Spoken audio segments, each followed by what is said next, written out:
Hi friend, मैं जागेश्वर कुमार समृद्धि education YouTube channel पर पुनः आप लोगों का स्वागत करता हूं। दोस्तों, इंडियन पॉलिटी के सीरीज में फंडामेंटल राइट्स के अगला वीडियो में आप लोग के बीच उपस्थित हूं। दोस्तों, पिछले कक्षा में मैंने राज्य के बारे में आपको बताया था। राज्य का परिभाषा के बारे में बताया गया था कि राज्य किसे कहते हैं और कौन कौन सा राज्य के अंतर्गत आता है। साथ ही दोस्तों, मैंने ये बताया था कि जो मूल संविधान में 7 अधिकार हम लोग को दिया गया था, जिसको संपत्ति का अधिकार को हटाने के बाद वर्तमान में 6 अधिकार है। तो उन्हीं अधिकारों में से पहला है समानता का अधिकार, जिसे हम लोग समता का अधिकार भी कहते हैं, जिसका वर्णन अनुच्छेद 14 से 18 के बीच में दिया गया है। दोस्तों, आर्टिकल 14 से 18 के बीच में समानता का अधिकार का चर्चा किया गया। अब हमें ये देखना है दोस्तों कि आर्टिकल 14 में क्या बातें कही गई है, 15 में क्या कही गई है, 16 में क्या कहा गया, 17 में क्या है, 18 में क्या है। मतलब एक एक आर्टिकल के बारे में बारीकी से हम लोग अध्ययन करेंगे, क्योंकि कॉम्पिटिटिव एग्जामिनेशन चाहे किसी भी कॉम्पिटिशन एग्जाम हो, चाहे कोई भी एग्जाम हो, इस चैप्टर ऐसा है, फंडामेंटल राइट्स ऐसा चैप्टर है कि हर एक एग्जामिनेशन में क्वेश्चन इससे रहते हैं। दोस्तों, तो हम लोग को इस एस्पेक्ट में पढ़ना है ताकि कोई क्वेश्चन हमारा छूटे नहीं और सारे का सारा क्वेश्चन हम बना सकें।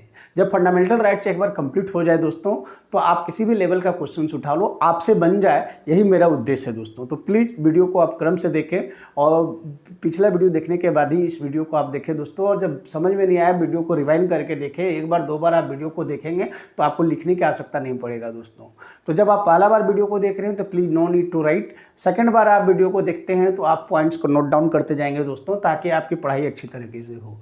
तो समानता का अधिकार में विधि के समक्ष समता और विधियों का समान संरक्षण, मतलब आर्टिकल 14 से 18 में आर्टिकल जो 14 है दोस्तों, अनुच्छेद 14 है, वो क्या कहता है कि विधि के समक्ष समता, विधि के समक्ष समता और विधियों का समान संरक्षण, ये आर्टिकल 14 में लिखा गया है। दोस्तों, अब यहाँ सवाल उठता है कि विधि के समक्ष समता और विधियों का समान संरक्षण, इससे हमें क्या समझ में है, मतलब इससे हमको क्या समझना चाहिए।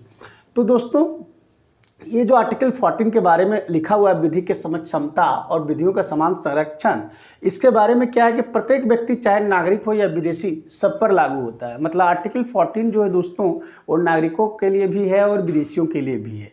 क्योंकि पिछली कक्षा में मैंने बताया था कि कुछ ऐसे अधिकार हैं जो सिर्फ नागरिकों के लिए हैं और कुछ ऐसे अधिकार हैं जो नागरिकों और विदेशियों के लिए हैं। तो आर्टिकल 14 जो है दोस्तों, वो नागरिकों और विदेशियों दोनों के लिए है। विधि के समक्ष समता का विचार ब्रिटिश मूल का है, जबकि विधियों का समान संरक्षण अमेरिका के संविधान से लिया गया है। क्योंकि दोस्तों, यहाँ 2 वर्ड आप देख रहे हैं, विधि के समक्ष समता, ये आपका ब्रिटिश मूल का है, मतलब ब्रिटिश से लिया गया है, और विधियों का समान संरक्षण ये अमेरिका के संविधान से लिया गया है। तो दोस्तों, यहाँ से क्वेश्चन कभी कभी पूछ दिया जाता है कि विधि के समक्ष समता को किस संविधान से लिया गया है, विधियों का समान संरक्षण किस संविधान से लिया गया है। तो आप इसे ध्यान में रखेंगे दोस्तों। विधि के समक्ष समता, इसको नकारात्मक संदर्भ कहते हैं दोस्तों। और नकारात्मक संदर्भ क्यों कहते हैं? किसी व्यक्ति के पक्ष में विशिष्ट विशेषाधिकारों की अनुपस्थिति, मतलब कोई व्यक्ति को कोई विशेष अधिकार नहीं दिया गया है, उसका अनुपस्थिति है, इसका मतलब यही है। साधारण विधि न्यायालय के तहत सभी व्यक्तियों के लिए समान व्यवहार, मतलब न्यायालय जो है सभी व्यक्तियों के साथ समान व्यवहार करेगा, उसमें किसी भी प्रकार का भेदभाव नहीं करेगा। कोई व्यक्ति विधि के ऊपर नहीं, कोई व्यक्ति कानून के ऊपर नहीं है। चूँकि ये जो विधि के समक्ष समता है दोस्तों, ये चूँकि राज्य के प्राधिकार को सीमित कर रहा है, मतलब राज्य के अधिकार को रोक रहा है, राज्य को रोकने का काम कर रहा है, उसको टोकने का काम कर रहा है, और जो रोकने या टोकने का काम करे उसी को हम लोग नकारात्मक संदर्भ कहते हैं दोस्तों। तो विधि के समक्ष समता जो है वो नकारात्मक संदर्भ है। विधियों के समान संरक्षण सकारात्मक संदर्भ है दोस्तों। क्यों?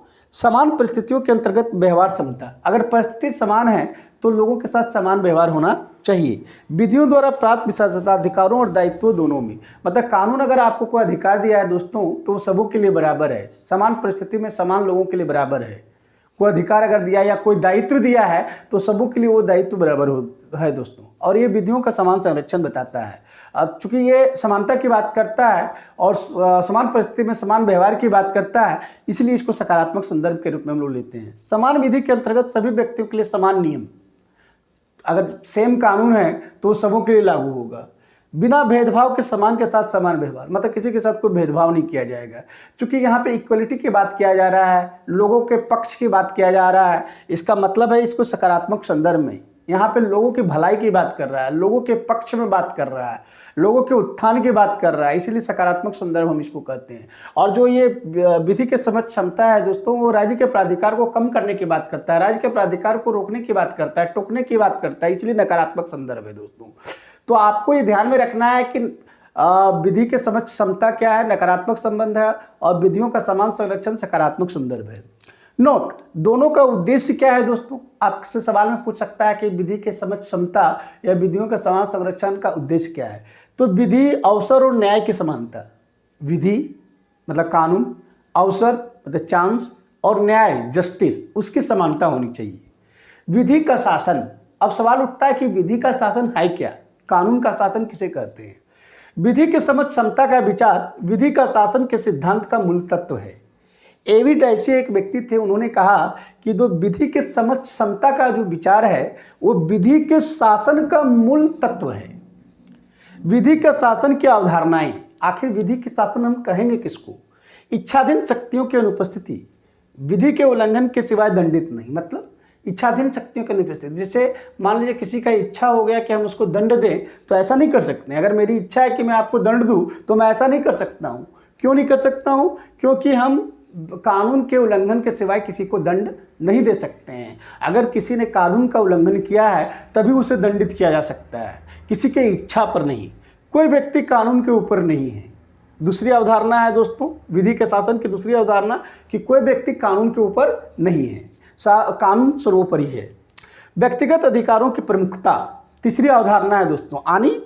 व्यक्तिगत अधिकारों की प्रमुखता का मतलब होता है कि संविधान व्यक्तिगत अधिकारों का परिणाम है, न कि संविधान व्यक्तिगत अधिकारों का स्रोत।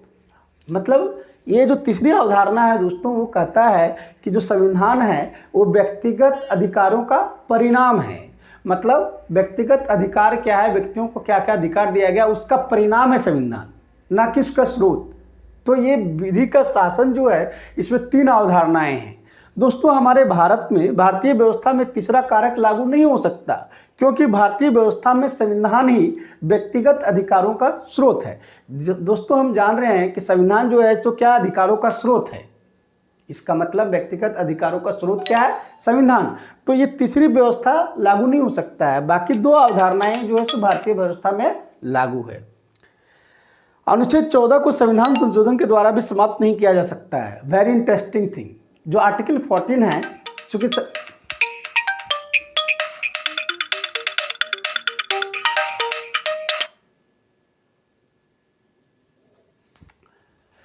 दोस्तों अनुच्छेद 14 को संविधान संशोधन के द्वारा भी समाप्त नहीं किया जा सकता, मतलब आर्टिकल 14 को हम लोग संशोधन के द्वारा भी खत्म नहीं कर सकते हैं दोस्तों। तो ये ध्यान रहे दोस्तों। अगर वीडियो पसंद आए तो प्लीज़ लाइक कीजिए, सब्सक्राइब कीजिए और अपने दोस्तों को शेयर कीजिए ताकि अधिक से अधिक लोगों तक ये वीडियो पहुंचे। धन्यवाद दोस्तों।